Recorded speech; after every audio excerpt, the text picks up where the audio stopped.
This video is brought to you by Recurrent, an essential EV tool that gives free access to TFL EV viewers in the US. With Recurrent, EV shoppers can check range and battery info on used cars. EV owners can connect to compare their range and battery health to similar vehicles. And EV sellers can use Recurrent to get more money for their sales. With Recurrent, we can find, drive, and sell electric cars positively. Click on the link in the description below to get free access to Recurrent's amazing EV tools.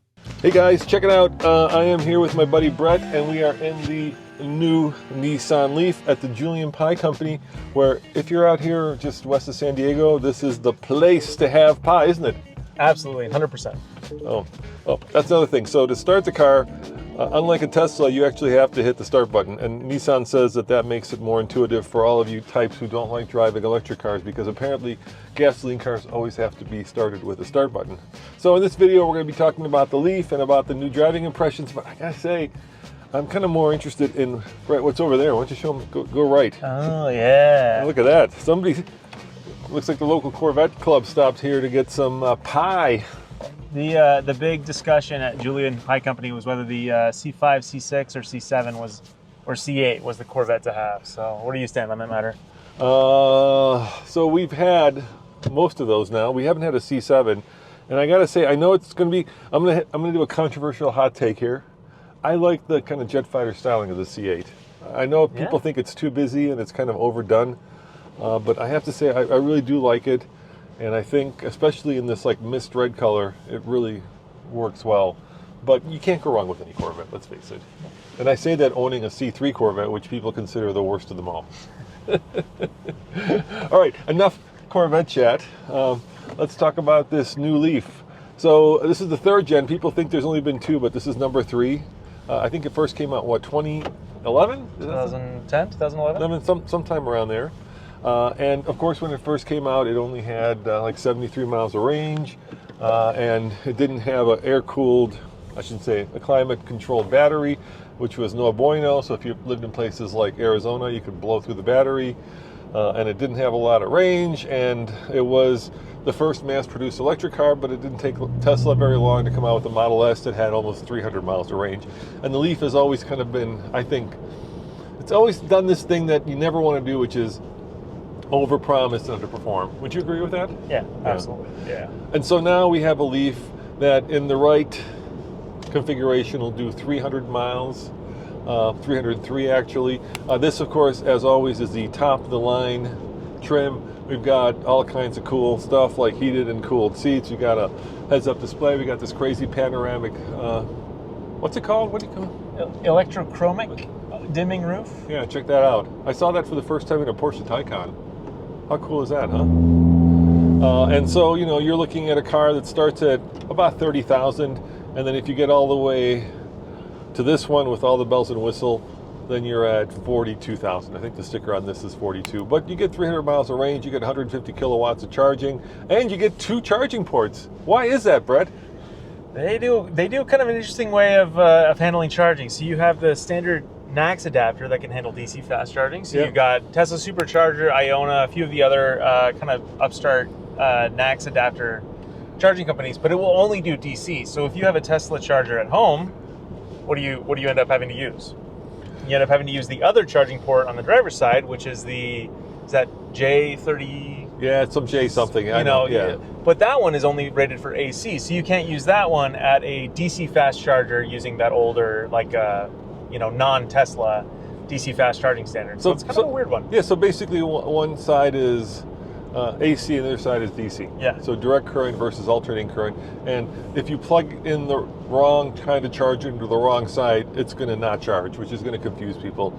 So that's kind of a bad thing. But there's not a lot of bad in this car. I think they've done a really good job in updating it and making it competitive with, you know, the rest of kind of these, I don't want to say entry level, but really is kind of an entry level electric car. It like competes with the Kona EV, the Nero EV, and I love the color of the car. I love the fact that it's now got like usable range as opposed to non-usable range. It actually has a heat pump, believe it or not. Yeah, that's right. For the first time, you got a heat pump in the Leaf. Yeah, so not only that, but they're also climate controlling the batteries. So hopefully they won't take a dump on you if you're in places like Arizona where it gets really hot. And What's the drive like? Let's give it a little bit of the juice here. So pretty quick. It's an electric car, instant torque, which is nice. It has 5 levels of regen braking, which you can control with the paddle shifters, I believe. Yeah. I think that's 4 too many. You can see it right there. Yeah. And then it's kind of got this like pseudo one pedal drive right there. That one right Oh, there. I got the wrong way. I was doing the different modes. Thank you. So that's the E-step. I think Tesla just does it better. They just kind of say, you want to roll or do you want to stop? You know what I mean? This is a little too many choices. And then we've got personal, you can show it here, sport, standard, and eco modes. And we'll keep it in sport because why wouldn't you? And in general, it's kind of non-offensive. There's nothing about the car that, is going to put you off. And if you're looking for a beginner electric car, the Leaf has always served that function, and I think it'll continue to do so. Now, they've kind of made the suspension a little bit more sophisticated, right? It's 5-link now, if I recall from the press conference. They've also made it a little 4-link. Sorry, thank you. You just corrected me. That's why you're here. Feel free to chime in. I'm not going to be upset. I'd be happy if you correct me. They've also made it a little bit more roomy on the inside. Yeah. So plenty of look. We're 2 big guys, plenty of room. I'm 6'2", and I'm not actually cranking the seat all the way back. A fair amount of room behind you too. I think I could probably sit behind you and at least have enough legroom. I don't know about headroom, but legroom might be fine. What do you think of this fabric? Oh man, I love fabric on a dashboard, and Nissan did that in the 90s with the 300ZX Turbo. So they are not. I don't know if they intended for this to be a throwback, but boy howdy, I really love it. It's really fantastic. And as you know, it's no secret that Nissan has been struggling recently with sales and with kind of their place in the automotive world, and they've come back after turning down the Honda merger, or Honda turned it down, I guess. They've come back with kind of a plan to streamline themselves, and this is one of the first cars that they've created. Now, they have gone with Google everything, so this is all Google operated now, kind of the way GM does. And if you're using, the Google world, then you'll really like this. Relatively straightforward to use. Also, you've got some haptic controls, but in this one, we've got all kinds of neat things like heated seats. And a real volume knob. How cool is that? All right, I've got an F-150 on my butt, so I'm going to speed up a little bit. Let's see how she handles. Electric cars are a lot of things. Efficient, certainly tech heavy, but fun to drive. That's never one that I have used often with an electric car, and unfortunately, this Leaf is no different.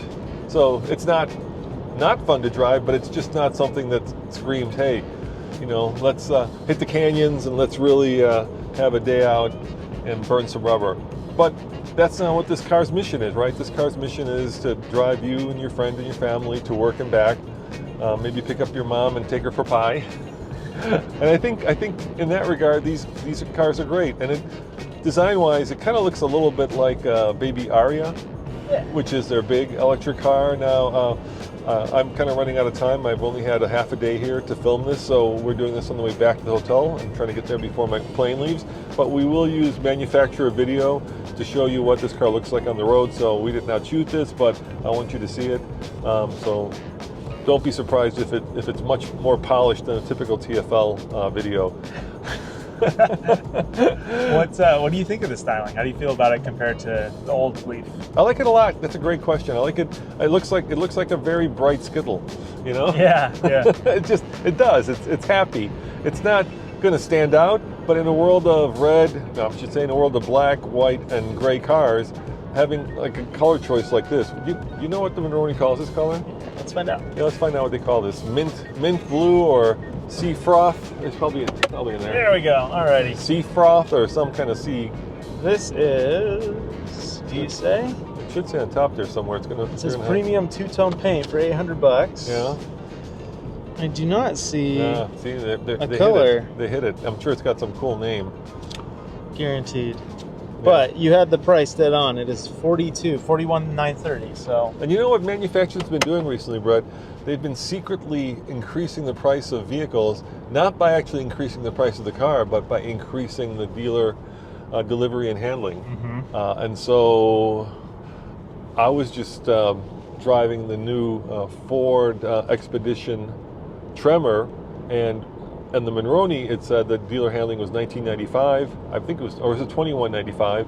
And then we, just to confirm that, we pulled it up on the computer, and they had upped it by $400 to $25.95. I think. Oh my gosh! Now this one's $14.95, which is, you know, a lot, but the car is built in Japan, so they actually have to ship it across the Pacific. But as far as I'm concerned, the Expedition isn't built in Japan, so it's really kind of sneaky the way manufacturers have been increasing costs without increasing cost, if you know what I'm saying. Got that base price still locked in, but then you end up paying destination on top of it. So. And what do you think of like the color choices? I love like this kind of purple bluish color. It's kind of cool, huh? Yeah, they've done some interesting things. The seats have kind of that blue accent. We got some Julian Pie in the back seat, of course. Of course. Seats have that kind of bluish accent down low, and then white. What did they call this? What did they call this upholstery material? Do you remember? I don't remember. It was some kind of recyclable, earth-friendly, fair trade, something or another. Yeah. But I like it. I'm so tired of like monochromatic cars, because let's face it, dealers order the cars and they order things that are going to be controversial so that people buy them. So it's really cool to have, you know, a color that actually pops, especially when you're doing video. The other thing that's kind of weird about this car. Okay, $42,000. Oh, which way do I go here? I gotta go. You lost. Yeah. I did. I stole it from you. Okay, Thank you. Straight on. Yeah. So because I'm using, I think, Waze now to get to the hotel. The interesting thing is, while I do have full electric controls over here, including lumbar support, guess what? You don't. Yeah, you got to go that way. Yeah, it's also manual. Yep. So top of the line Nissan, you could make the passenger seat electric. Yeah, it's been an extra $500. Yeah. Cut a little out of. I guess maybe they gotta get that profit margin as high as they possibly can. Yeah. So, you know, in the press briefing this morning, they were kind of talking about the heritage. And I got to say, the heritage of the Leaf, this might be another hot take, but I think the first Leaf may have done more harm to electric car adoption than good. Because it was, once again, one of these cars that kind of, I remember, at least from my point of view, they overpromised, right? We're going to change the world. We're going to do an electric car. And then this thing came out that barely had 70 miles of range, where the batteries just degraded very quickly. And it created this kind of narrative where people stopped trusting electric cars because they didn't think they can go far enough, or they didn't think that the battery would last. And in fact, when Tesla came out a year later with the Model S, all of that narrative was kind of turned on its head, but it was almost too late. The Leaf had already kind of set the trajectory, and that trajectory continues to this day. Do you remember in the original one, this is something interesting I was thinking about, in the original Leaf, it had this like navigation system where it would show you like this blob, and the blob represented how far you could travel. And the reason it was a blob was because, of course, sometimes you have to go up a hill and sometimes you wouldn't. And so I'm thinking to myself, even back then I was thinking to myself, okay, so you're trying to show me exactly how far I can go, which isn't very far. But if I was in a gas car, I wouldn't care about the blob, because on every corner and inch of that blob, there would be a gas station. Yeah, exactly. Yeah. So it's not, look, it's nice that it now charges at 150 kilowatts. It's great that it actually has almost 300 miles of range. It's great that it air cools its batteries. And in terms of kind of, you know, value for money, until the Bolt comes along, this might be the one to get if you're looking for an inexpensive and yet cheerful.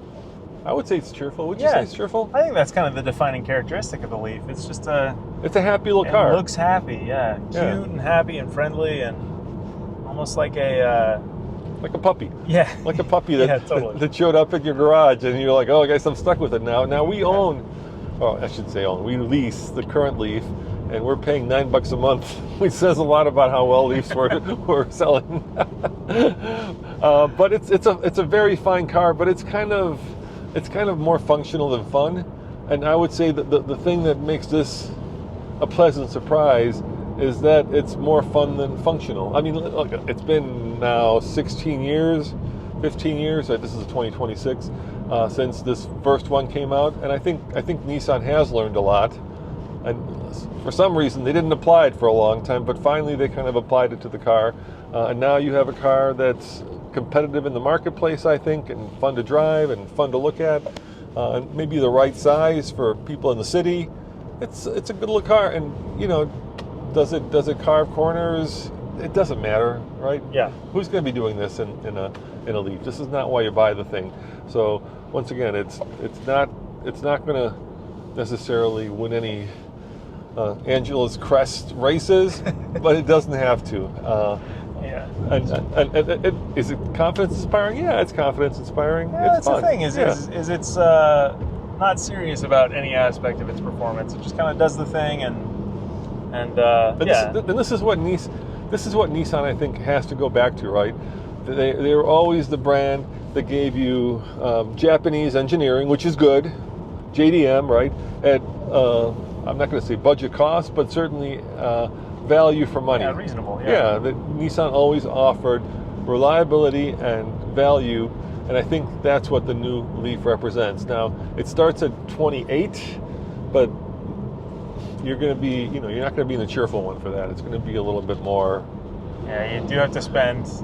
I don't even think they offer this cute blue in the lower models. So you got to spend for that. No, but I think the market will have its say, and I think at some point these cars will actually come down in price. And of course, they're always going to lead with the most expensive car because that's how manufacturers make more money, right? So the early adapters pay for the fact that they're the first ones to get it. But I would say I'm pleasantly surprised. Yeah, I agree with that wholeheartedly. They are going to do, they haven't announced pricing for it, but they are going to do a smaller battery version too. So instead of 300 miles, it'll do 200 miles. Yeah, I want to say this one has 72 kilowatt hour battery. I think so, and then they're going to do that 50 or 55? Yeah, kilowatt hour battery, yeah.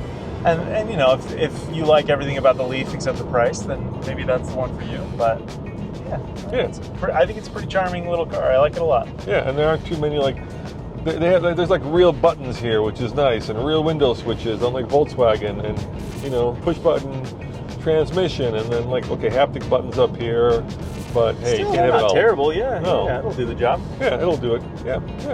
All right, guys. Well, let me know in the comments below, Brett. Anything else you want to add before we wrap this up? No. Free TFL. Free TFL. Check out Brett at Car Buzz. That's where he's currently residing at. And we'll see you next time. Ciao.